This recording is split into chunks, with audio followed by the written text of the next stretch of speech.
Janagalam news కి స్వాగతం. ప్రేమ పేరుతో మోసం చేసిన యువకుడు, ప్రియుడి ఇంటి ముందు యువతి ఆందోళన. గుంతకల్ ప్రేమించి మోసం చేసి అన్ని విధాలుగా వాడుకొని ఇప్పుడు వదిలేశాడంటూ ఓ యువతి ప్రియుడి ఇంటి ఎదుట ఆందోళన చేపట్టింది.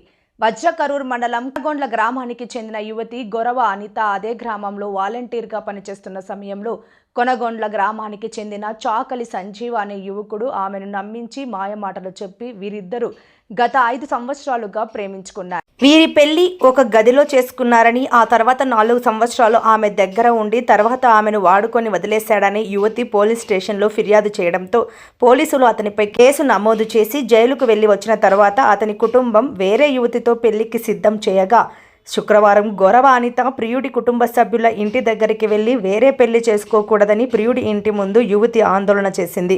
యువకుడి కుటుంబం తిరగబడటంతో ఆమె వజ్రకరూర్ పోలీస్ స్టేషన్కు వెళ్లి ఫిర్యాదు చేసింది. సదరు యువతి గొరవ అనిత తనకు న్యాయం చేయాలంటూ ఆమెతో పాటు కొంతమంది మహిళలు మద్దతు తెలిపారు. తనను ప్రేమించిన అబ్బాయితోనే పెద్దల సమక్షంలో పెళ్లి చేసి న్యాయం చేయాలని బాధితురాలు అనిత పోలీసులను కోరింది. నా పేరు అనిత, కొనకొండ్ల గ్రామము, వజ్రకరూర్ మండలము, అనంతపురం డిస్టిక్. గత 5 ఏళ్ళ నుంచి ఒక అబ్బాయిని నేను లవ్ చేస్తున్నాను. ఆ అబ్బాయి కూడా నన్ను లవ్ చేస్తున్నాడు.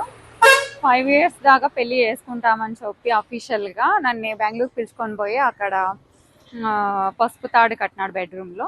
తర్వాత అఫీషియల్గా నేను మా వాళ్ళకి చెప్పి పెళ్లి చేసుకుంటానని చెప్పి ఈరోజు నాకు చేసుకోను అని ఈరోజు వెనక్కి తిరుగుతూ వాళ్ళ అమ్మ మాట వాళ్ళ అన్న మాట విని, ఫస్ట్ నా చావుకు కారణం అయితే వాళ్ళ అమ్మ వాళ్ళ అన్న ఇతను. కేసు కట్టినాను, గతంలో సంవత్సరం అయింది. కానీ పంచాయతీలు పిలిస్తే ఎన్ని పంచాయతీలు పిలిస్తే అన్ని పంచాయతీలకి పోయినాను. పంచాయతీల సమక్షంలో పెద్దల సమక్షంలో నేను పెళ్లి చేసుకుంటానని చెప్పి వచ్చినాడు. తర్వాత పెద్దలు ఫోన్లు చేస్తుంటే ఫోన్ లిఫ్ట్ చేయకోకున్నట్ల అది కేసు కోర్టులో నడుస్తుంది కదా, కోర్టులోనే చూసుకుందామే అన్నాడు. కోర్టులో చూసుకునే అతను ఎందుకు పెద్దల సమక్షంలో పంచాయతీలు చేసి పెళ్లి చేసుకుంటానని ఒప్పుకొని వచ్చినాడు. ఆ రోజు కూడా కేసే ఉంది కదా, ఈ రోజు కేసు ఉందనే మాట మాట్లాడుతున్నాడు. అతని పేరు వచ్చేసి సంజీవరాయుడు, బీటెక్ చదివినాడు. ఇప్పుడు ఆ అబ్బాయి అన్ని విధాలుగా నన్ను వాడుకొని, ఫిజికల్గా మనీ పరంగా అన్ని విధాలుగా నన్ను వాడుకొని ఈరోజు నన్ను పెళ్లి చేసుకునేకి వద్దు, నువ్వు మా క్యాస్ట్ కాదు, ఏజ్లో పెద్ద, పెళ్ళైనా అది ఇది అనుకుంటా వాళ్ళ ఇంట్లో వాళ్ళు చెప్పినట్లు వినుకుంటా వాళ్ళ క్యాస్ట్లో అమ్మాయిని పెళ్లి చేసుకోవాలనుకున్నారు. నేను వాళ్ళకు కూడా చెప్పొచ్చినాను. అసలు కోర్టులో కేసు నడుస్తుంది, మీరు ఎట్లా ఇస్తారు మీ అమ్మాయిని, ఇచ్చినారంటే మీ మీద కేసు పెడతానని చెప్పడం జరిగింది. మళ్ళీ వాళ్ళు ఇప్పుడు ఏమనుకుంటున్నారో నాకైతే తెలియదు. ఆ అబ్బాయి అయితే ఒక నెల కింద అయితే మోసుకొని పోయినాడు పెళ్లి చేసుకుంటానని పెద్దల సమక్షంలో. ఈ రోజు ఇంటికి వెళ్తే నన్ను కొట్టి వాళ్ళ అమ్మ వాళ్ళంతా గేర్లో వాళ్ళంతా నన్ను కొట్టి పంపించినారు. ఇప్పుడు నేను పోలీస్ స్టేషన్ దగ్గరకు వచ్చినాను, ఎస్ఐ సార్ దగ్గర మాట్లాడదామని వచ్చినాను. ఇప్పుడైతే ఆ అబ్బాయి అయితే నన్ను పెళ్ళే చేసుకోవాల్సిందేదే. ఆ అబ్బాయి పెద్దల సమక్షంలో ఒప్పుకొని వచ్చినాడు కాబట్టి ఇప్పుడు నన్ను పెళ్ళే చేసుకోవాల్సిందేదే. నాకు న్యాయం జరగాలని నేను పోలీస్ స్టేషన్కి వచ్చినాను. పేరు విజయ్ జ్యోతి, ఏపీఎంఆర్పిఎస్ స్టేట్ లీడరు.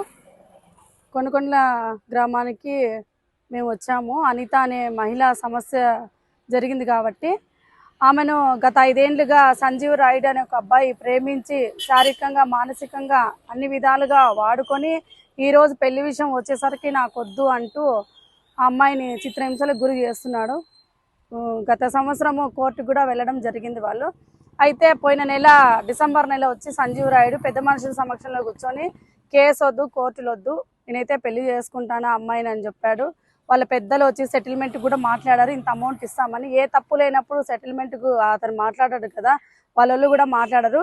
ఈరోజు ఈ అమ్మాయి తరఫున మేము వాళ్ళ గ్రామానికి వెళ్ళినప్పుడు వాళ్ళ ఏరియాలో మొత్తం వాళ్ళ క్యాస్ట్ వాళ్ళు మొత్తం కూడా కలిసి మా మీద దాడికి పాల్పడినారు. మేము ఎంత చెప్పినా కానీ వినటం లేదు. మమ్మల్ని లాగడము, కొట్టడం ఇవన్నీ చేశారు. దయచేసి పోలీసు వారు ఒక మహిళకి న్యాయం చేయాల్సిందిగా కోరుకుంటున్నాము.